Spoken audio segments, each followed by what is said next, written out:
So good afternoon and welcome to the session on helping youth innovators turn ideas into action. I'm Romain Muller and I'm joining you from Geneva in Switzerland.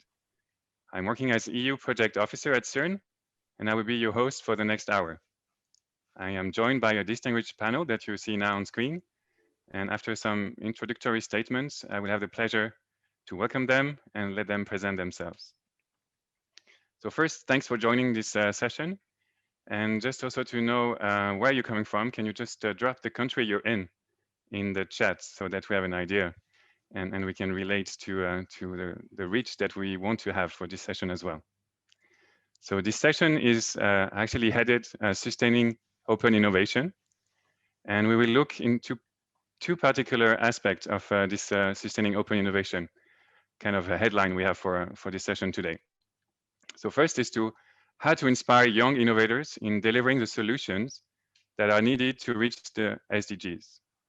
And the second would be how to design the innovation programs, as well as the ecosystem that will support those young innovators in creating impacts. So the session will be organized in three parts. First, introduction, looking at what is the Crowd4SDG that you have seen as an acronym as organizer of this session. And also we're going to look into more the presentation of the different panelists on what they are doing and of course who they are. Then I'm going to start the panel asking questions to our distinguished panelists. And in the last part of this session, you will have the chance also through me to ask questions to the panelists to get you answers to, I guess, the question you're going to come up with as the session develops on the different other items that I mentioned.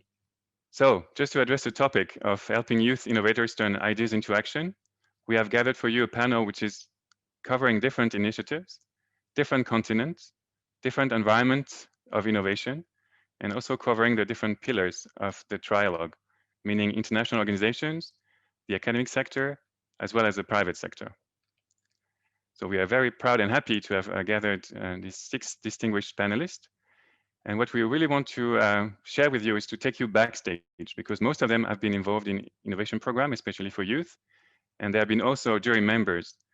And what's happening in the deliberation of a jury is very important, usually on many aspects, the quality of the projects which are being presented, but also the design itself of the innovation program. So this is why we want you to have an insight today, and thanks to their experience, we will get you behind the scene and really understand how is it to design an innovation program that we want successful. So I'm just going to quickly present their name and organization, and we will have the chance to hear from them just after the presentation of Crowd4SDG, which is the organizer of this session. So just to mention Christina Lee from Global Green Connect. Then we have Mohamed Ba from ITU, Omar Bawa from Goodwall, Nadine Reichenthal from the University of Geneva Entrepreneurship Lab, Jose Iglesias from TechStars, and Miles Bell from Young Water Solutions. So Miles also at some point promised to sing, so let's see how it goes. So thank you for being with us today and taking the time in your busy schedule. This is very much appreciated. And before giving the floor to you and some introduction remarks that you want to share with us, some words about the Crowd4SDG project. As I said, it was labeled as the Crowd4SDG session. So what you will see in the upcoming video is that Crowd4SDG is a project which is also addressing the topic of helping, in this case, even innovators in general, not only youth, but innovators in general, and specifically citizens on a broader sense, in turning their ideas into action. So in the first cycle, which is just finishing with this session today, what we want to emphasize is that this particular first cycle was addressing students from 16 to 20 years old. So definitely right spot on the topic of this session of helping youth innovators. So the panelists have been exposed to the result of the first innovation cycle led by Crowd4SDG, and will share also their comments as part of their feedback across the different parts of the session. So we're just going to show you now the video, just as a word of caveat. Some of the footage were stock footages, which are taken before the pandemic. So you see people in close proximity, just to give a sense of dynamic. It didn't happen like this because we started the project in May 2020. And so we had to face the pandemic. And so everything happened actually remotely and as we do now on Zoom. But just to give a sense of a dynamic, you will see the video is also engaging in terms of group dynamic. So now let's have a video to find out more about the Crowd4SDG project.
Constituted here is an app that informs and forms climate action.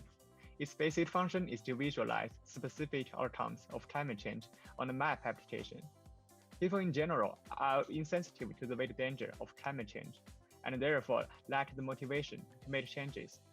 In response, this app shows exactly what will happen as a result. So our users will be alerted to the climate crisis we are facing. It also provides a platform for users to communicate and socialize. They could share stories and ideas about climate change. They could also initiate online and offline activities for concrete impact. In this way, the app builds positive mindsets and brings our users closer. In a nutshell, we aim to create a vibrant and informed community that could alleviate climate change and its looming consequences.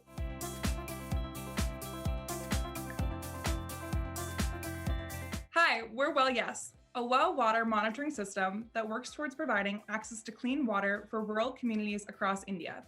Our project uses a community-driven approach to water testing. Our data allows communities to track contaminants and prevent adverse health effects. We begin with assessments of each well site with the support of local residents. Our trained volunteers perform routine water quality tests and report data through a mobile app interface. The water quality data is made available publicly. Volunteers will be able to assess specific compounds by using simple testing kits. Where feasible, water will also be monitored on a more frequent basis by using probes. We are certain that Well Yes can fill this gap and help prevent diseases caused by the ingestion of heavy metals and fecal contaminants. Our project is based on the fundamental principle of citizen science. When a problem is identified in an established setup, inexpensive and practical modes of remediation are considered, suited to resource availability. All of this through a collaboration with the community.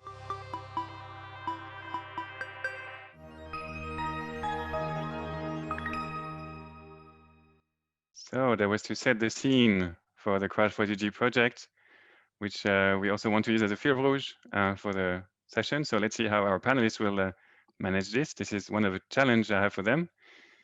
The next challenge is I've given them 3 minutes to pitch you, because they're very used to sit in the jury when others, and especially students, are pitching. And so now it's their turn to be on the grill. So they have each 3 minutes to tell more, who they are and what they do. And most probably what you will see is that they're all driven by passion. So let's actually get this through for a very interesting discussion afterwards. So without any further ado, I will invite Christina Lee from Global Green Connect to start the pitching for the 3 minutes. Christina, the floor is yours. Sorry, good No morning problem. and good afternoon and good morning. I'm calling in from Singapore. It's 12:14 a.m. here, and I see some audience dialing in from Beijing and India. So good evening to you all. It's a pleasure being part of this program. And so I can tell you what we do. I spent 17 years working in international media. I'm not a journalist. I'm always on the business side. 8 years ago, and I embarked a journey with this big, hairy, audacious goal. I think just like most of you, when you look at a problem and you want to go out and resolve the problem. So we started 2 companies. So Global Green Connect, our goal is to build an ecosystem to empower us and connect business also next generation, to achieve a triple bottom line. So we believe that, because I spend quite a lot of time with corporations, most companies just look at profit, but we believe that we also need to look after people and planet as well. So within our ecosystem, apart from Global Green Connect, largely we provide advisory services to companies. I also set up a social enterprise called GGEF in short.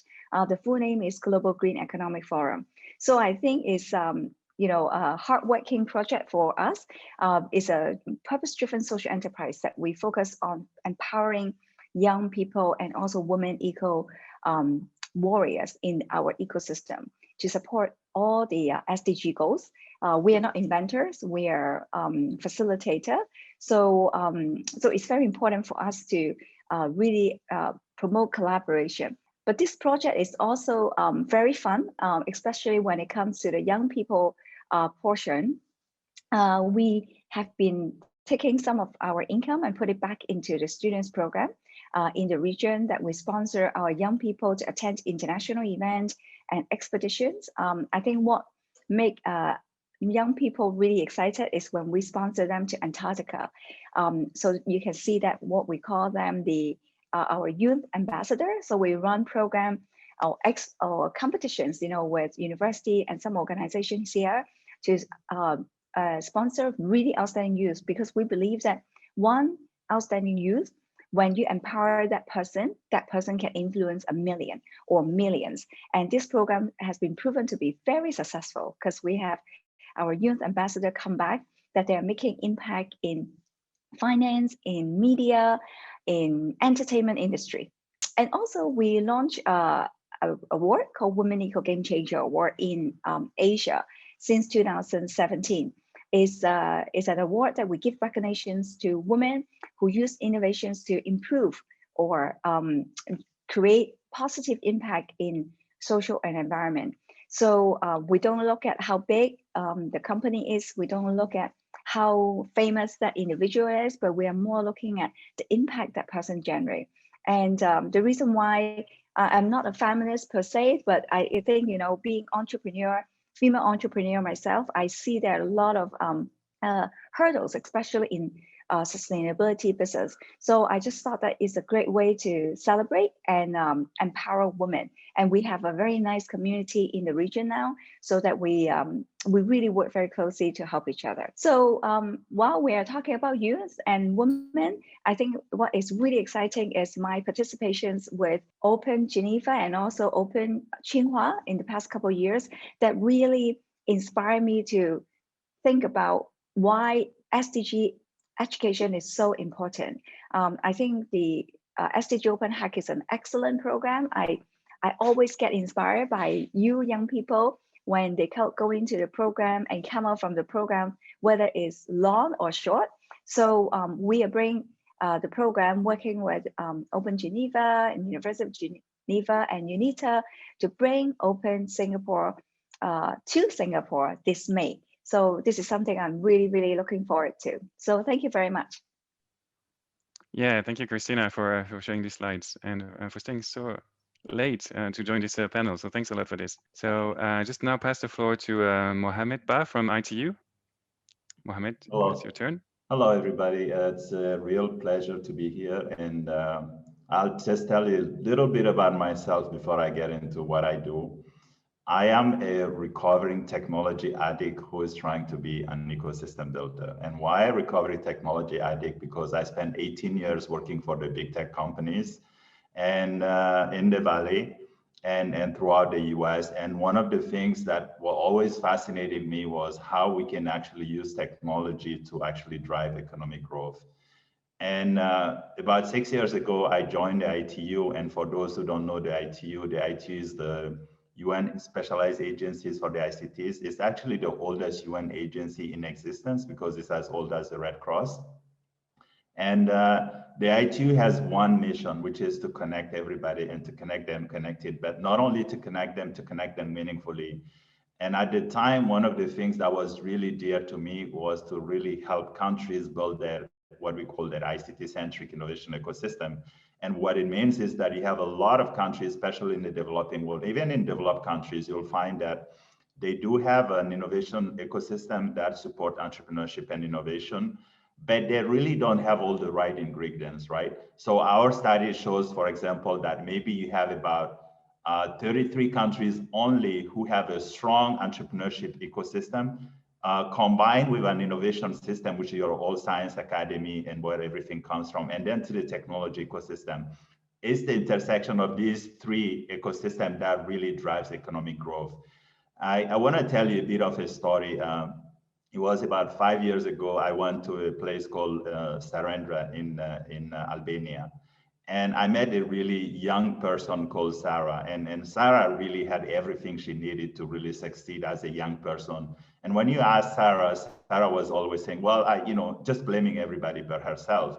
Sarah is connected. Sarah is on Facebook. Sarah has friends on Facebook. Sarah has everything that she needs to succeed, but Sarah was basically paralyzed because she was not taking the opportunity to use the technology to solve a very simple problem she has in her community. And what was the problem? Well, it's a city that literally is dormant 9 months out of the year. Only 3 months is vibrant. But, so just to say and come back to the point, I think what you say is that a lot of young people have opportunities to change the world. They sometimes don't necessarily have the right environment, but sometimes I think it's a matter of mindset.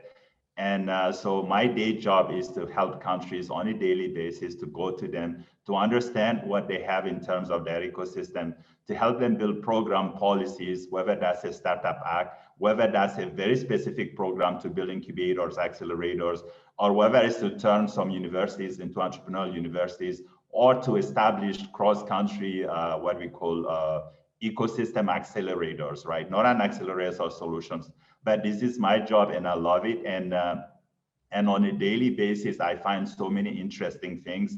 And since Christina was just talking about Singapore, and one of my little experience with Thailand was that when you go to Thailand, you say, well, what's happening in Thailand with the startup ecosystem? They say, oh, well, whenever a company hit $400 million, they're going to Singapore. And why are they going to Singapore? Because Singapore offers a better environment than Thailand. Now they become Singaporean company operating in Thailand.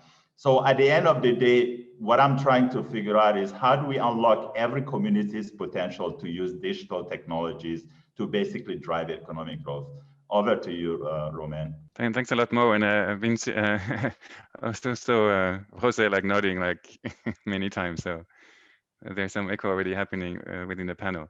So thanks a lot, Mo. So without any further ado, Omar, can you take the floor now and present who you are and what you do? For sure. Thank you so much, Romain, and thanks to the entire team and the Crowd4SDG team as well. It's a real pleasure to be a part of the trialogue and also the entire gear cycle as well. Helping young innovators turn ideas into actions is something I'm quite passionate about individually. Maybe I could just say a couple of words about me personally and then a little bit about Goodwall. So I'm a co-founder of Goodwall. I'm based here in Geneva, Switzerland. I was born into a humanitarian family of sorts. My father served refugees with the UNITAR for more than 30 years. My mother was the first female employee of the Global Fund to fight HIV/AIDS, TB, and malaria. And as a result, you could say my brother and I, who's my co-founder, grew up with a mindset of we needed to really create impact or meaningful impact with our lives. So I visited refugee camps distributing sweets at the age of 8. I witnessed the devastation of the tsunami of my own village in Sri Lanka in 2004. I've witnessed firsthand the consequences of a civil war, but at the same time, I've been incredibly blessed or fortunate to benefit from incredible opportunities and some of the world's best education. I studied law. I've visited all 7 continents before the age of 25. And personally, I really care about advancing and achieving the Sustainable Development Goals and addressing our climate crisis and preserving our oceans in particular. A couple of words about Goodwall. So Goodwall is a professional development community for the next generation. We really accompany the next generation, so Gen Z, on their learning and earning journey, starting with helping high school students getting into university and college, helping graduates get internships, helping young professionals getting hired and getting promoted, all the while really helping them on this mission of maximizing their potential while helping them impact society positively. So on Goodwall, they can showcase their stories and achievements with their profiles. They can participate in challenges and programs similar to what kicked off the Crowd4SDG program. They can build skills and connect with each other based on shared interests and passions, and they can access opportunities like internships and jobs. Our community has grown to more than 1.7 million members in 150 countries. I've dedicated around 100,000 hours almost to this initiative over the years. I'm currently serving as Goodwall's COO, overseeing product, design, engineering, marketing, and community development. It's a team of 50+ people around the world, across time zones, and I'm just really fortunate and grateful to be a part of this trialogue today. Thank you, Omar, and thank you for really sticking to the 3 minutes. That's very nice of you. And also impressive figures that you have collected in terms of membership. So with this, pass on the floor now to Nadine. So can you introduce yourself and what you do? So the first one is about me. So my life is at school and in life. So I wear many hats. And what you said that in school you are taught a lesson and then you give a test, and in life you are given a test and that teaches you a lesson.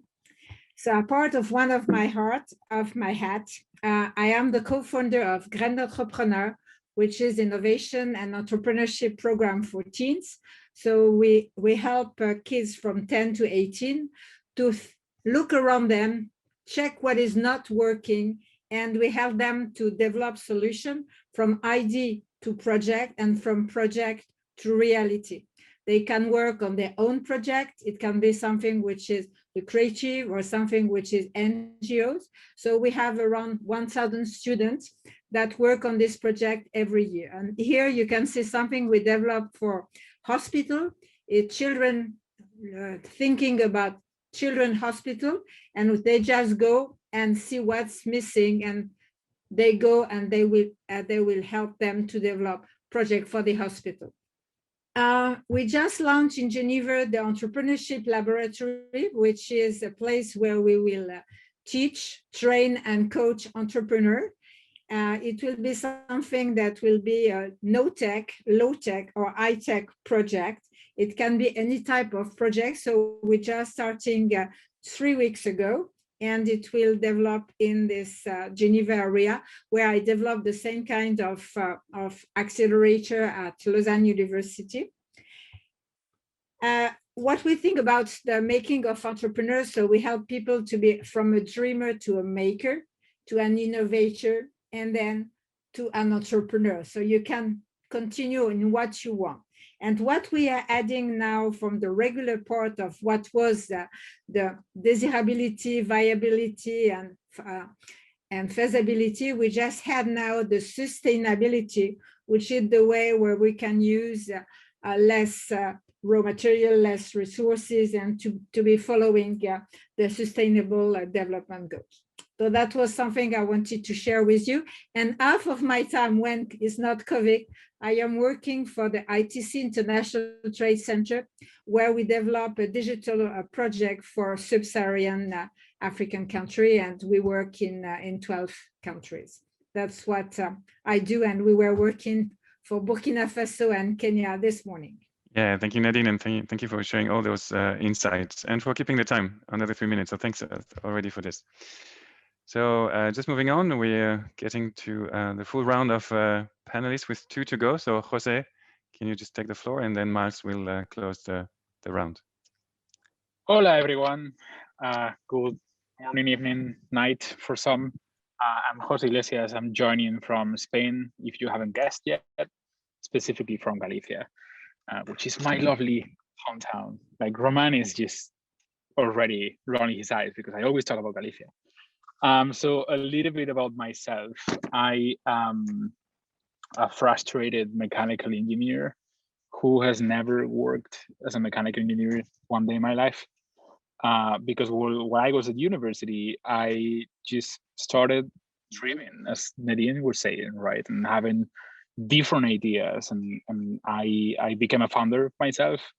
And we're talking about, right in the financial crisis in Spain, like 2007, 8, 9-ish.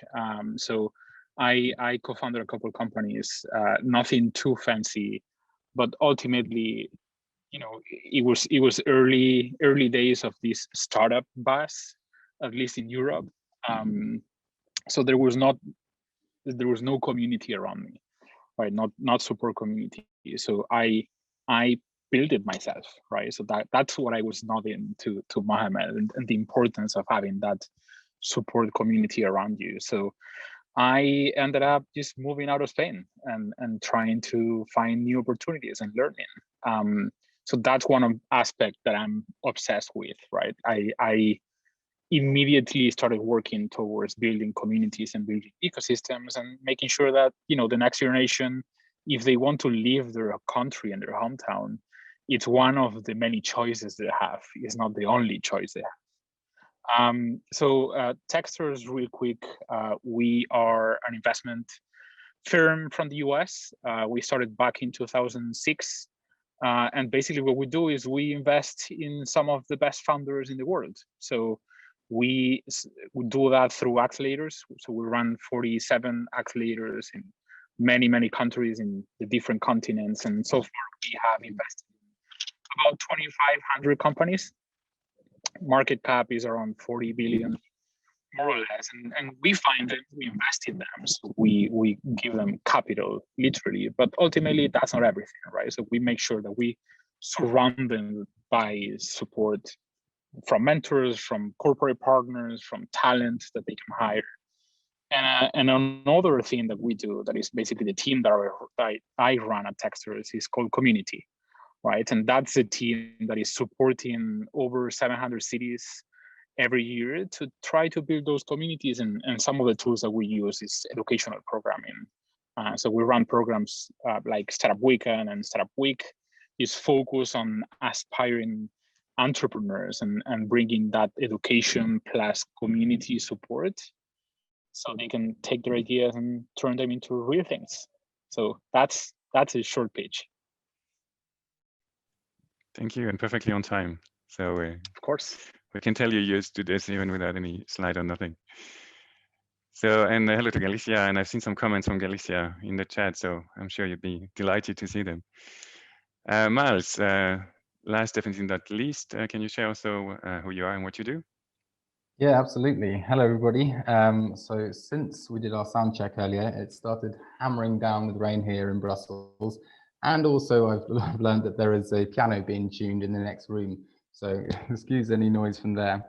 But I'm Miles Bell. I work for Young Water Solutions here in Brussels in Belgium. And essentially what we do is empower young social entrepreneurs in the field of water and sanitation. And we do that primarily through the Water and Sanitation, the Young Water Fellowship, our main program. So a little bit about what the Young Water Fellowship is. So basically, it's a kind of incubation program for young social entrepreneurs who have an idea that is applicable within their community. And we give them training, mentorship and coaching and seed funding to go ahead and put that idea into action and to start a social business. So on the right here, you can kind of get a feel of what a typical program would look like. Obviously, we want to reach out to as many young entrepreneurs as possible. And then we select the fellows, as we call them, for each cohort. We give them startup training. We then assign them seed funding of up to 5,000 euros so that they can go ahead and pilot their projects over 6 to 8 months. And just throughout that period, we're there giving them coaching and matching them with mentors as need be. And then at the end, ideally, we're able to bring in other players who they can connect with just to take them to the next step. Because we're really looking for that those initial ideas. So what we've done so far is we've realized 7 different editions of the Young Water Fellowship at different scales, 3 global editions starting in 2017. And since then, we've decided that in order to scale up the impact of what we do, it's good to scale down the geographical scope and to also contribute to this idea of building a local community of entrepreneurs. If we, instead of having 10 different entrepreneurs from around the world, we create 10 different entrepreneurs within the same country, then instantly you've got a community there. So that's why we've now had 2 regional editions and 2 national editions this year. and last year. And in that process, we've had 10,000 people applying to our program. We've distributed over 165,000 euros of seed funding, and we have 66 young water fellows within our community now. And from there, as a result of their pilot projects, over 30,000 people have directly benefited with improved access to water and sanitation. In each instance, we follow a similar method. We also work with local stakeholders, mainly a local incubator who can be the point of reference and provide that kind of essential local knowledge, because while it's very interesting to have the kind of overall image of what it is to be a water and sanitation entrepreneur, at the end of the day, that local knowledge is key as well. So you can see that we've had the 3 global editions, and an edition in East Africa, editions now in Ivory Coast and Senegal, and with one just underway in Latin America. And then coming up on the horizon, editions in West Africa, Uganda, Bangladesh and South Asia, and in Southern Africa. So very quickly, that's an overview of what we do. It's an exciting thing to be part of, surrounded by entrepreneurs who have fantastic ideas to really solve the essential issues within their community and to put them into practice and lead them. So that's it from me. Apart from, I forgot about this slide. So 3 examples of some of our fellows. We've got Beth from Kenya, who uses air-to-water technology. We also have in Guatemala, Isabel, who developed a polymer made from waste from the shrimping industry that reduces pollution from the textile industry. And then over in Tanzania, we've got Jonathan, whose innovation is not necessarily technological, but in terms of the payment structure for building household toilets. So it just goes to show that innovations can take many different forms. And that's it from me. Thank you, everybody. So here we go, and you would concur with me that we have a very distinguished panels and crossing continents and looking at very different angles, but also having the same preoccupation of how to create communities. And we already have a very interesting question in the Q&A on Zoom. Keep them for now, but continue putting them there. So when I would have asked some questions to the panelists, I'm going to take some of your question and ask them too. So let's start. And the first question will be for Christina, because you mentioned us as well, a youth innovation program. So what are so specific about those? I mean, are there any specificities for these youth innovation programs, like the one we run as the first cycle for Crowd4SDG? Yeah, I think, what is very interesting is not, I think I heard that learning innovation through innovation. So I think that's the essence of the program.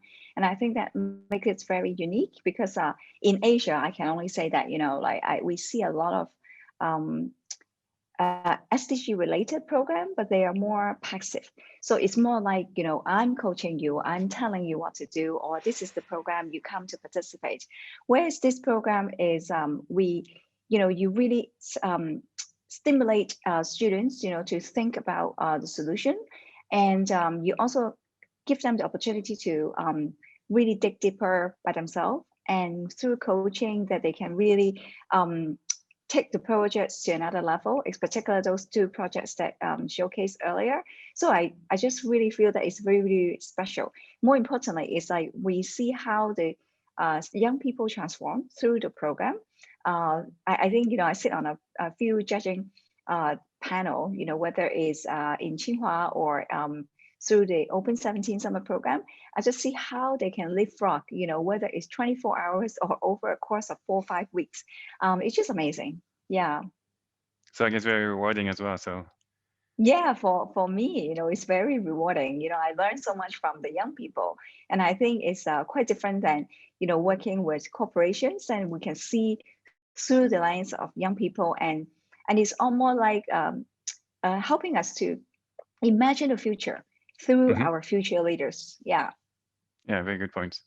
Mo, do you want to build on this, because you have this ecosystem perspective as you shared in your presentation, and you mentioned also Sarah as an example. So what for you would be, from an ecosystem point of view, the elements that you really need to put? Let me tell you a bit about another program that I run for a couple of years. It's actually called the Young ICT Leaders Challenge and Forum.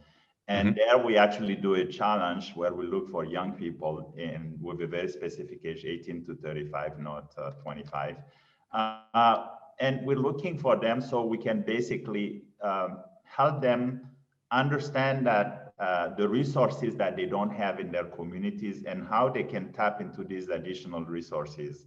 And as I think, as Christina says, it's always inspiring to see success stories.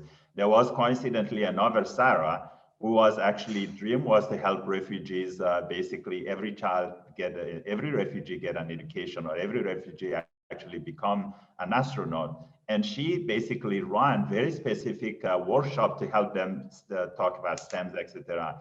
And today we can see somebody like Sarah, who went through such a program, actually is developing and then tech companies, has gone on to be adopted to another accelerator and so on and so on. So it's not about the first time they try, it's about a continuum of things they can do and the inspiration they get along the way.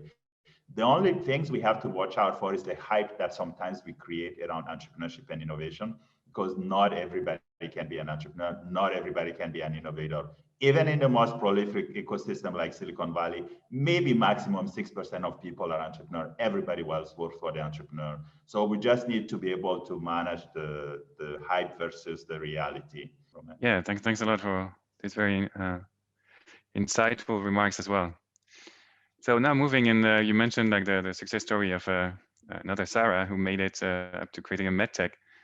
Now a question to Miles would be like, I don't know if you have statistics on this, or how is it that in some cases that the students or the young innovators, they go through a program, and what happens when the program ends? I mean, are they actually dropping the case? Are they? What does it take to continue keeping their motivation and also their stamina to get to the next phase of development? Miles, if you have any views on this? Yeah, absolutely. It's a tricky one. It's all about the motivation there. And I think a lot of that is to do with really making sure that your project, whether it's business or a different activity, is aligned with your sweet spot. And when we talk about sweet spot, we're talking about what you're good at, what you love doing, what's needed in society, and what you can get paid for. And if all those combine, then you're onto a winner. And if one of them is lacking, then yeah, you might face more challenges. But you mentioned kind of the team aspect, and I really think having a team is really great, because that does provide that extra source of motivation, kind of motivating each other through your shared passion for what you're doing, ideally, and you've got a mini support network right there. And then, yeah, following a program, I think it's important to kind of stay flexible, don't get too married to your idea in terms of, this is the solution that I found and this is going to solve all the problems. In reality, the problem changes, and you need to be ready to change if your beneficiary or your client or the technologies or the regulations are changing. You need to be prepared to change with them. So that's why I say don't get married to this wonderful idea that you have, as great as it is. And then, yeah, there's typical standard entrepreneurship ideas, like having diverse revenue streams without losing focus of the business. And I think in a case of open innovation, it's quite interesting as well to bring in other stakeholders. And if you feel like you can't take it to the next step, but you want to see it implemented, then why not partner with other people whose objectives dovetail with your own, but who have the resources to carry it on. Thank you, Miles. And I pass on the same question to Jose, because you're organizing on a yearly basis Southern startup weekends and startup weeks. So are there any systemic best practices that you think you could definitely address this aspect of how to sustain the development of an idea, as Nadine was saying, up to a project and then up to a reality? So just to bring in some data from Startup Weekend. So we run Startup Weekend is a 3-day program, right? People come with an idea on Friday, they work on it. We got mentors in the room. Nadine is an organizer too in Switzerland. So, but again, like, starts on Friday with just an idea. So it's really, really, really early. And we run about 1,000 of these per year in 130 countries. about 10,000 to 13,000 new teams or projects are created. And statistically, about 12% of them are still working on that project a year after, which is really high, right? If you consider that starts on a Friday with an idea. But I think, and chiming into something that Miles said already, to me, and this is something that I tell students, but something that I tell anyone interested in entrepreneurship as a career path potentially, which is find a problem you want to solve, find a problem you care about, something that you really, really, really want to solve, and obsessed about the problem, not about the idea, right? I think that's a typical mistake that we see happen. People getting married to that idea, as Mark was saying. And once you get married with your idea, you are not coachable, right? You get mentors, you get experts, they advise you.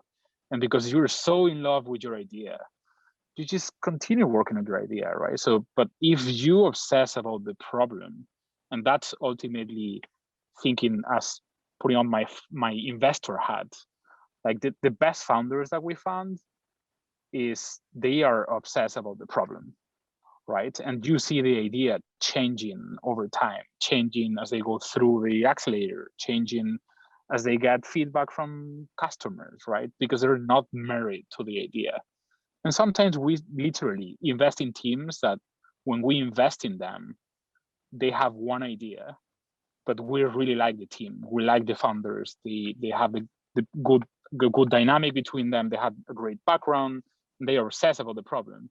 And 3 months after that, they have a total different business, 180, right? And we see that happen all the time. So that's why I think the importance of not, ideas are good, but like someone told me once that if ideas were worth it, Amazon would be selling ideas, and they're not, right? So obsess about the problem you want to solve, and you will find many ways on how to solve it. Yeah, very nice advice. Very nice quote as well. So we take it from there. We already talked about examples, but we have also a living example with Omar. So you set up Goodwall like 10 years ago as a young social entrepreneur. So what was on your journey? What were the key decisions and the help that you got that helped you manage to achieve the success that you mentioned? For sure. Thanks so much, Romain. Perhaps I'll build on what some of the other panelists mentioned, but maybe the three key pillars that have really helped us sustain Goodwall so long, but also allow it to thrive. The first is don't do it alone. Whatever you're building, don't do it alone, right? I started Goodwall on my own, but within a year, I'd say my biggest achievement or accomplishment with Goodwall was getting my brother, our CEO, on board. And that took me 1 year to just convince him. And I had 1 year just dedicated to making that one hire. And that really paid off. And of course, do it with a team. Second is, and I think Miles built upon this, Jose as well, it's really not about the idea. I really cared about my idea initially, but the idea changes, the idea evolves. Your vision stays the same, or the problem you're trying to solve stays the same. And it's not even about the business model or revenue model you might come up with. I'll give you an example. We were very much entrenched with the recruitment business. We're strategically backed by Randstad, the largest recruitment or HR company in the world. But then we had the pandemic and a hiring freeze globally, and we had to pivot out of that and evolve. So I think it's key to embrace change, to sort of celebrate creativity, and have that sort of flexible mindset that Miles was talking about as well. And then finally, do it for the right reasons, right? Find a problem worth solving and do it for the right reasons. For me, it's always been about maximizing my own personal impact in the world. And I actually never set out to build a company. The company that we've built has just been the vehicle that we've leveraged to create the impact that we wanted to see in the world. Great. Thanks for those insights as well. And Nadine, you actually advised Omar in the early days. So what did you tell him so that he could reach the success as he did? So I don't remember exactly what I told him around 10 years ago, because it was a social entrepreneurship program. But I'm quite sure that I told him exactly the same thing I say today. When somebody is coming in my office and say, I have an idea, and say, and so what? But when somebody came and say, I've seen a problem and I'm ready to work on it, then I say, okay, so let's speak together. So it's always the same question, say, which problem do you want to solve? Is this problem important or not important? Is it crucial, or is it something which is not necessary? Tell me why your solution will be better than the competition. And what I am asking now, so will it change the people life for better? And that's where we are working more and more on sustainable, on the frugality of the problem. That's all. So you see, I see maybe a 2,000 projects a year.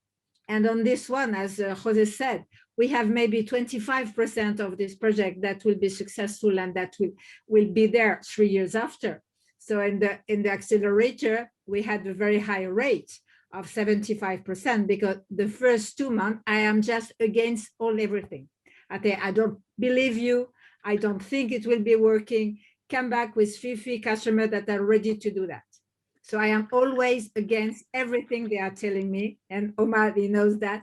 I am always against. I don't believe in it. I want proof. And that's the way. And they know I am like that. But at the end, they are coming with good ideas. Yeah. Yes. Good.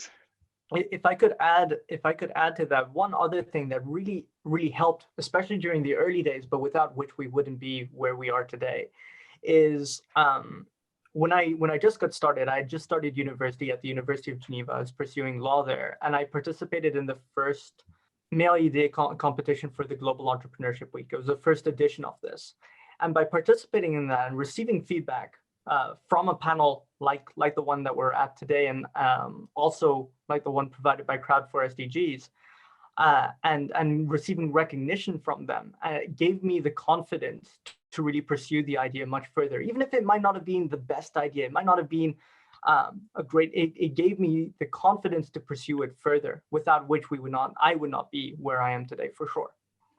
Thanks a lot. Time is passing super fast. We're almost at the end of how can you connect, or how can we connect youth, motivated youth, with communities in need? Apparently, what the feedback is from Anna is that young people spend a lot of time defining the problems, while they could be better connected to the problem owners. Well, I think it's not just about connecting to the problem owners, it's also connecting to the resource owners, because without the resources, they're not going to be able to make it. A lot of the youth in developing countries may not be as connected and have access to those resources, right? I think the three has to come together: the problem owner, the resource owner, and as well as the solution owners. And there was also another question of how could you make the SDGs and their objective more palatable and actionable and achievable? One of the comments is it's sometimes kind of far away from the reality in terms of what can be achieved and the possible result and impact. So I guess the question is, how can you bridge the aspiration with the reality and where to start?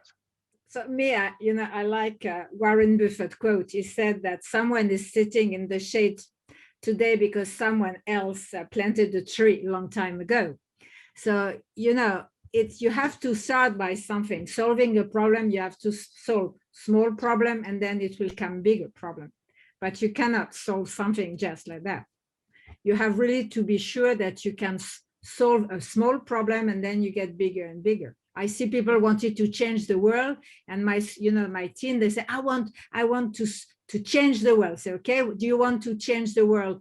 Which one? You want to save the tree? You want to save the animals? Oh, we want to save the animals. Okay, you want to save the animals here or in Africa? Oh, here. Okay, you want to solve wild animal or and so we come back in this funnel to come something which is really able to do. That's what I never want people to dream of what they want to do, but what they can achieve themselves. And in our training, we say, okay, what are you able to solve yourself in the next coming year? Great. I think we have to close here for the question from the audience. Thanks again for the question. We're going to keep track of them. There was also some comments on local and global, but I think we touched also upon it. All the panelists as well mentioned some initiatives. I'm sure they're going to be very happy and dedicated to tell you more if you reach to them. I take this on their behalf. Just a couple of thank you words for me to finish this panel, although I guess we could have gone for more time for sure. Thank you first the panelists for their time today and in the preparation. Thanking also the Geneva Trilogue organization team for putting this all together and making this a reality. It's always good to come to reality after an idea. Thank you also for the Crowd4SDG consortium partners and all the students, mentors, coaches, and all the teams that were involved in putting this together as part of the first cycle. More is to come, so keep actually posted and keep an eye on our social media. You can always go on crowd4sdg.eu. We can put this in the chat to know more about how to live actually, or what the items that were mentioned today. If you have any ideas, how can you put it to fruition with the help of the project itself? So this was it for the session on helping youth innovators turn ideas into action. We could have gone into far different direction, but this is also what we wanted to share with you. So thanks again to everyone, and let's meet in other innovation programs and other conferences to advance towards the SDGs.